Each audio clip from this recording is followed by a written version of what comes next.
International Working Women's Day and Month, lifting hidden histories of resistance.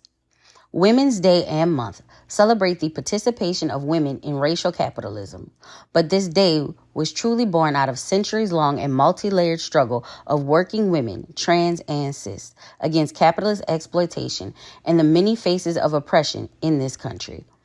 The first officially recorded Women's Day was organized by Socialists of America either in 1908 or 1909. There are conflicting records. Women in socialist and communist organizations around the world took note and began establishing Women's Day marches as a way to work towards bonds of international solidarity among working class and oppressed women and fight back against their oppressive bourgeois governments. March 8th was chosen in commemoration of the 1857 uprising of white and immigrant women and children textile workers in New York City's garment district. They bravely faced greedy and sexist bosses, police brutality, and people in their own communities that did not support their struggle for safe working conditions and living wages.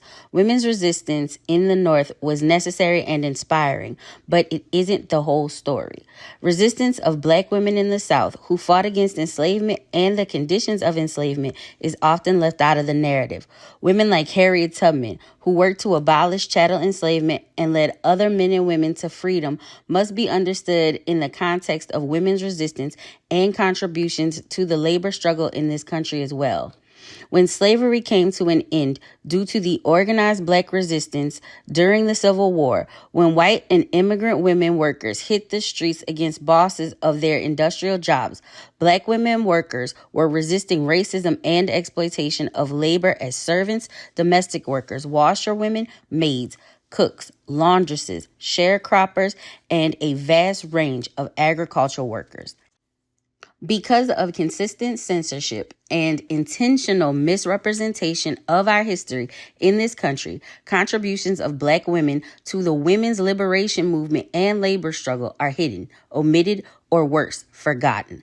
Therefore, in honor of the militant and often hidden histories of how Black women have specifically contributed to the women's liberation movement across labor, class, and race, we have decided to shed a wider light on the legacy of Rosa Parks, who has been relegated to only one moment in a long life of struggle against the multi-layered oppression and exploitation of working and oppressed women.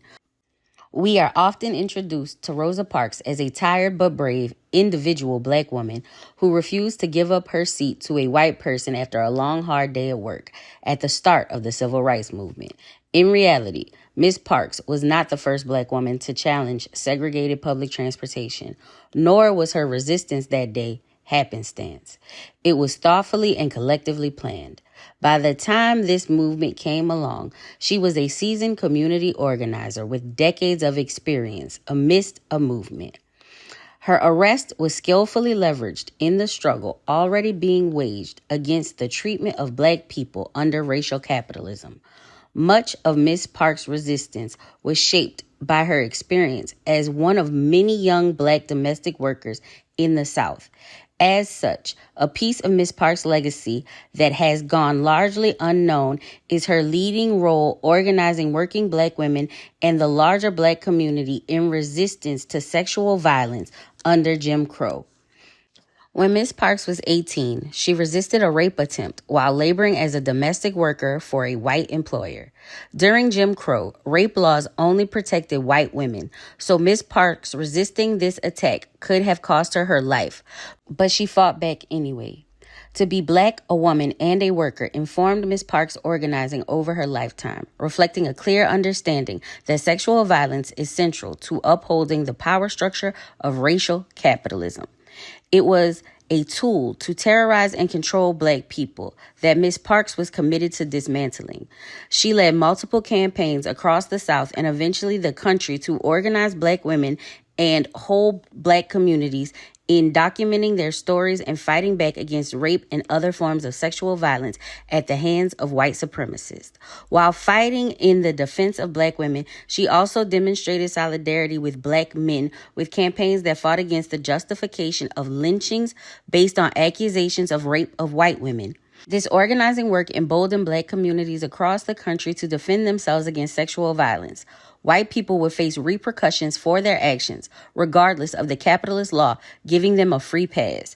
Due to many intersections of oppression and exploitation Black women are forced to endure anytime they fight back individually and collectively against racial capitalism, all women benefit from this resistance.